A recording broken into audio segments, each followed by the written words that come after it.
Friday,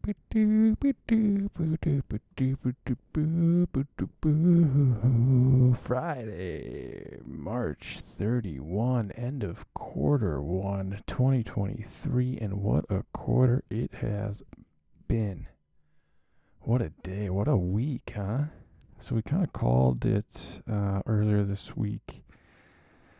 A lot of weird moves, and I think I tweeted this morning that, I don't know if I tweeted, I said it somewhere. I think I texted it to someone that this had us all the makings of, this morning I said that this has all the makings of a 20-point move in the last 10 minutes. And we got from the low, 26 up to 40. So 14 points in the last 10 minutes. Usually the case on end of quarter. So funds, oh my God, I didn't even notice AI is still ripping 22% today. Wow. And they said AI was all hype. We didn't though. We didn't say it was hype. We said it was very real. And at that time, AI I think was $18. Now it's $33. Yeah, about $19. That's when we're saying it's real. And everybody else is saying, nope, fad, fade, not going to happen. Sorry, I just got distracted because I saw it.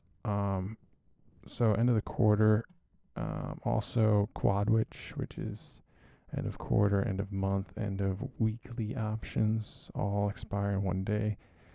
Usually makes for some crazy last minute moves, and today didn't really disappoint. They kind of ran it up into power hour, and then around 2:30 they started selling it off, and it seemed calculated. It was very controlled, very smooth, just the retest where it broke out from. And then 1250 hit, and it just pretty much went straight up.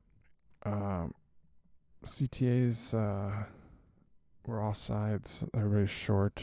Yes, everybody is short. I keep seeing that on Twitter that not everybody's short, but no, everybody's pretty much short.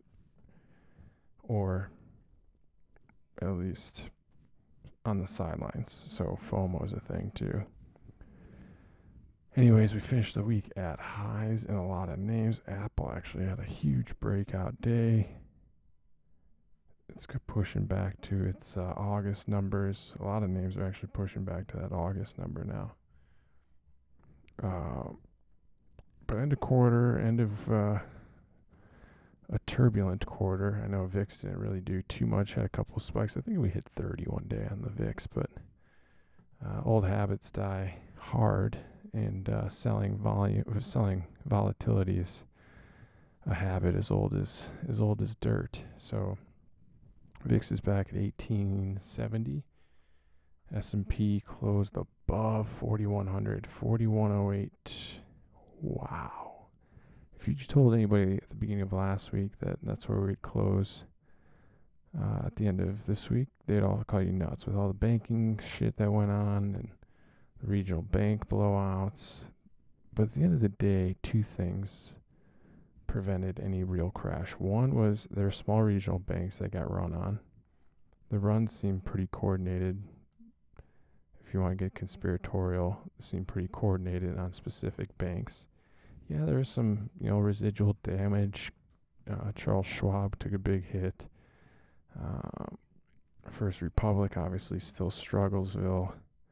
Western Alliance, the KRE, the regional ETF fund, didn't make new lows. It's sitting at lows, but volume's starting to dry up, and it's not making new lows. So we'll see what this weekend brings. If no bad news on the banks, I think that whole storyline's pretty much done. Thanks to the Fed bailouts. Yes, there were bailouts. That prevented the S&P from really collapsing, which, what are you going to do? You want to fight the Fed or be on the Fed side? And that's kind of the name of the game is, what are you going to do? Fight the Fed or ride with them? So when they start buying up or opening the window for borrowing, the overnight borrow window. You think these banks are going to fail? No, they're just going to borrow a shit ton of money from the Fed, and if things get really hairy, the Fed just goes, yeah, you're good. Just keep it. Just keep it. Because that's what's going to happen. And that's why I call them bailout. It's a fucking bailout. Because we all know how this ends. It ends in the Fed's balance sheet increasing and staying, and them holding all the garbage, or loaning money, and then just turns into a grant. Anyways, AI, wow, up 22%. I do hold some of this, but not a lot to get too excited about. But the short interest on this one, I think, was like 28% or something crazy. And it looks like probably, I didn't look, but I'm sure there's some short covering today. ENVX, another good day. Got as high as 1548, settled back down around 1490, which is good for about 4%. So add that to 30-some percent yesterday, 2 days ago, another 10 yesterday, and yeah, this thing just had a week to remember. And again, I still think we're early on this one. Obviously, it's going to be, there's going to be some push and pull here. Nothing goes straight up forever, but I'd buy every dip on this thing. Unless, of course, some like catastrophic news comes out, like just something bad, then, sure. But if they keep hitting their marks and they're ahead of schedule, like they were with this Malaysia site and partnership, then, yeah, this thing just will continue to scream. And the shorts will continue to scream that it's overvalued and you should sell it and it should be back at 7. Don't listen. Unless something material news comes out that puts a serious damper on it, then this thing's up and away. Rum came out with earnings yesterday, and boy, it was good. The future is bright with this name. Obviously, yesterday got up to, 12.35 after hours, but came back down, tested. I think it did close the gap. Let's see. Oh, ever so close. Ever so 9.49. Got like 5 cents within closing the gap. That's good enough. Sell around $10. We started talking about this thing about 25% ago, so we got a nice little cushion now. This one's gonna be a rocky road for sure. Obviously, it's a newer platform. It leans to the right a little bit, so the powers that be will try to suppress it as much as possible. But I think ultimately it will prevail. I mean, they had a couple more partnerships today. Some I think Slam Jam. Remember that? The trampoline basketball game. It was actually hilarious. I think they signed exclusive rights with Rumble to stream all their matches or games, whatever you want to call them.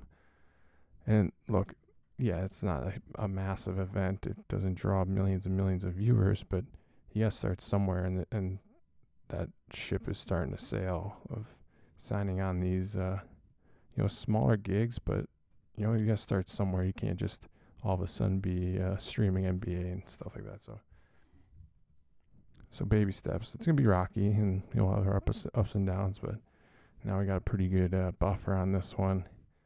And same thing, if they hit their numbers, I mean, those user base is increasing. If those keep increasing and daily users keep increasing and revenues keep increasing, then the price will reward us. So Rumble, solid week. NVDA, obviously, yes. Let's see, AI went boom. NVDA. So this thing has been trying to break out for 2 weeks now. Ugh, I can't believe I bought this last week. I got cooked. I bought options on it at the highs, and then they went to 0. But, you win some, you lose some. I should have waited. I knew they were going to do this to me. But this closed above a key level at 277, close at 277.90. I think this thing's finally ready. 1, 2, 3. Last time it did this, it had a 18-point day. So let's see what happens on Monday. I wouldn't be surprised if I've said it a couple times now that I think it's due for one. I thought it'd be yesterday, but then things got a little swirly, and I should have known better going into PCE. And then early on, I thought it might have happened today, but then at one point it was red, so I saw what they were doing. Balancing their portfolios, overweight in NVDA, probably underweight Tesla. Basically anything that was up huge today, their funds were mostly underweight, and everything that kind of lagged was overweight, meaning they sold the stuff they were overweight and bought the stuff they were underweight. Like SaaS names had a great day. Everything was up like 5, 6, 7%. Snow was up 8.5%. So that's funds balancing. They're probably super underweight Snow. It had a terrible quarter, didn't do anything, and then in the last day it breaks out. So we'll see what happens on Monday. If it continues, a lot of these names are going to go crazy because they all just had massive breakouts. But if this really was end of quarter balancing, then we should see some red on Monday. Tesla, huge breakout. So let's see if we can get this to work. What I need to do is, I wanted to show you guys something here. Let's see. I gotta get these, let's see, let's just pop this up real quick.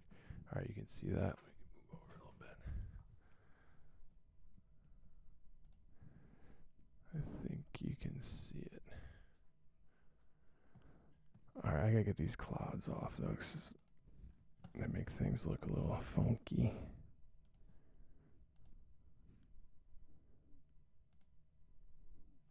Okay, this is about as clean as I can get you. I guess I can even do this. We don't need the rest of it. Sorry, hold on. Here. So just real clean. This is the ENVX chart. Just real clean. I only have 3 daily moving averages on here, and from kind of the beginning of the ENVX, I think this was RSVA or something before. I forget what the actual symbol was. But when they switched to ENVX, this is when this starts. So last August, or August 21. Obviously the hype train blew up. Got a high of 39.50. Let's see. Can you see my face? You guys don't really care about my face, do you? Then obviously the hype was gone, whatever. The point is, what I look at with this thing is, all right, yeah, hype, it was a little frothy early. There was, it wasn't exactly proven. The tech wasn't set yet. They weren't producing yet. So obviously, having, what is it now, so that's probably like a $3.5 billion valuation before revenue even started. It's a little much. All right. And then, earnings came out, gap down, kind of rallied back, closed the gap, kind of got back to reality. Same thing, earnings. This was the great reset, I call it, in January, right here. So kind of rallied up in anticipation of a good earnings report, or a good presentation. That's what it was, in January. And obviously that was when it was a blowout, and hey, we haven't been hitting our marks, we haven't been completely forthright with you, all that good stuff. We all know what happened. And the market obviously cut it in half almost. We were trading at 12, basically to 720. Basically cut it in half. It's like, F you guys. You sold this bag of goods, and then took it away from us. So rightfully so, the market punished it.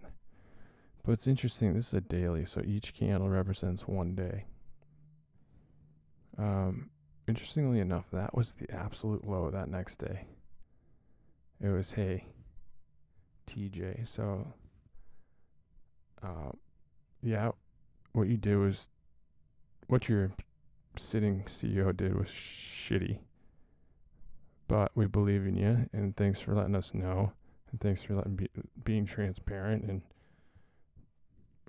making the change. And he did that, and the market kind of rewarded immediately. Next 4 days were green, back up to about 850, and then of course you're gonna have a back test. You know, the late sellers see a little rally, they take the opportunity. So 750, call it the low on the retest. And then everything just kind of started churning back. A couple pops, couple news, couple sell-offs, pops out, pop. And then I think this was the hiring of Raj Day. Or AJ, I forget. Anyways, market rewarded, got a little too high, sell off, whatever. The point is, this is what I look at when I look at ENVX now. I don't look at all of this. None of this matters to me anymore. None of it. It doesn't matter. This was I call it the old regime. And now that regime is gone forever. So now we have the new regime. And this is the new regime. Let's see if I can get it perfect. There you go. This is the new regime. Hell of a base built. And we can use, we'll use the old regimes or the charts DMA. So this tan one is the 20, purple is 50. This is the 200 day. I tweeted about it yesterday that we broke through it 2 days ago on the Malaysia news. Back tested it, right back up. Closed here that day. And then today we had a nice big old chunk.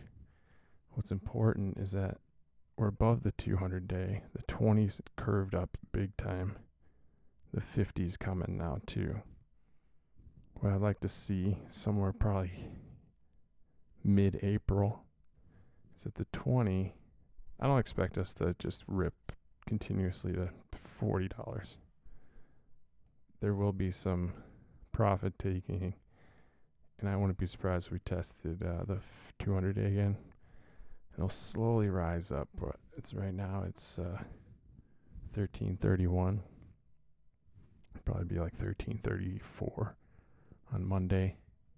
So it'll be a slow rise. This will catch up to it. Probably meet here. The 50 will be a little bit slower about here. Anticipation, of course, mid-April. When these two cross over the 200 day and the price is still above the 200 day, that's when you have true strength, and that's when we go bonkers. So that's what I look at. I see a ton of people go, oh, this thing can drop, $10 a day. Yeah, it did a couple times in the old regime, not the new one. So all through here, the news was new management team, TJ Rogers buying a shit ton of shares, Raj buying shares, Malaysia partnership, Fab 2 approval. That's all baked in here, especially from about mid-Feb. So this is what I care about. Anybody you see saying like, oh yeah, it's just going to give back all of its gains because that's what it does. That's what it used to do. But it's a whole different ball game now. So just know who you follow and be careful, because things can,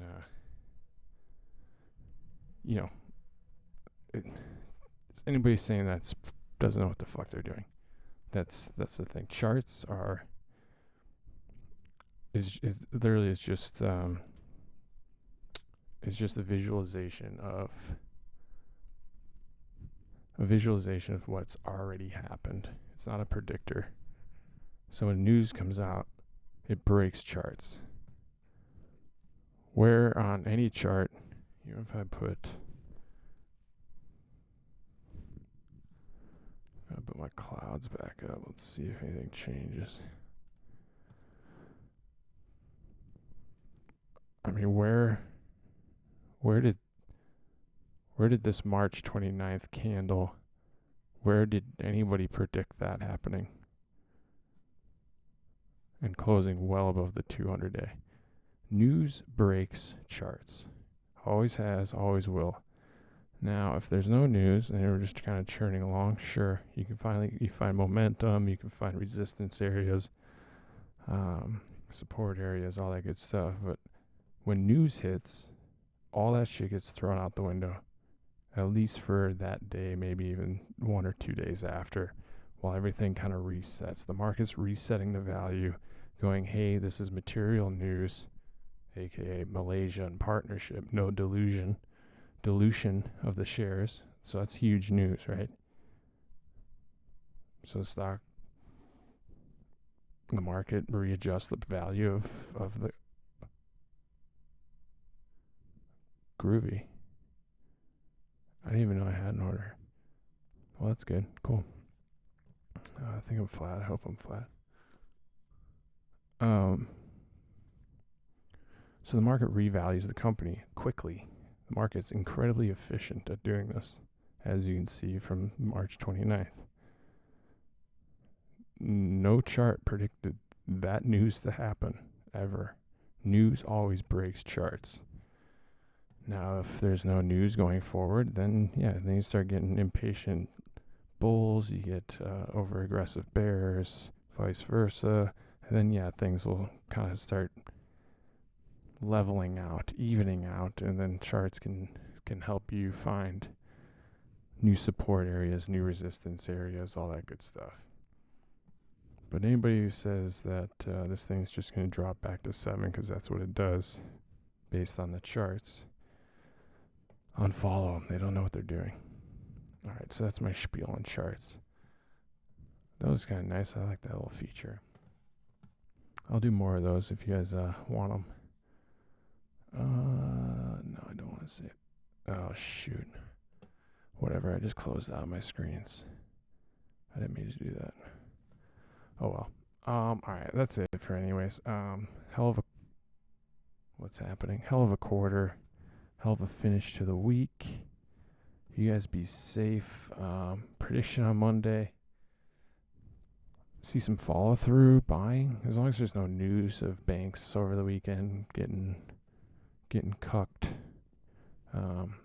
I'd see some follow through buying, and then maybe a setback. Cause I don't know though. I mean, some of these charts, like the S&P chart, is hella bullish. Like 4,200 comes in quick order. So I don't know. We'll see. Who knows?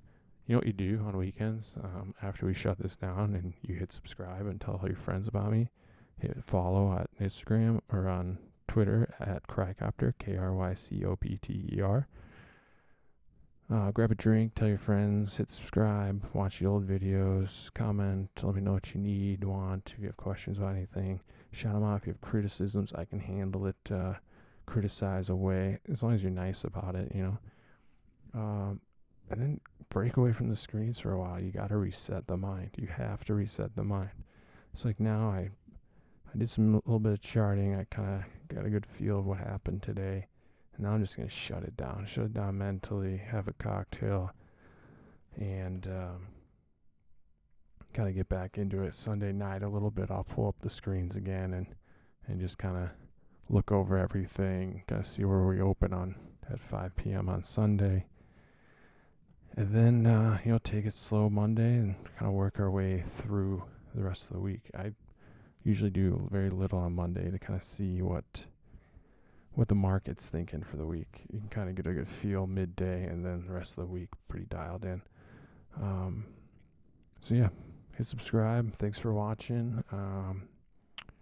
And we have a safe weekend, and we'll see you on Monday. All right, love you. Bye.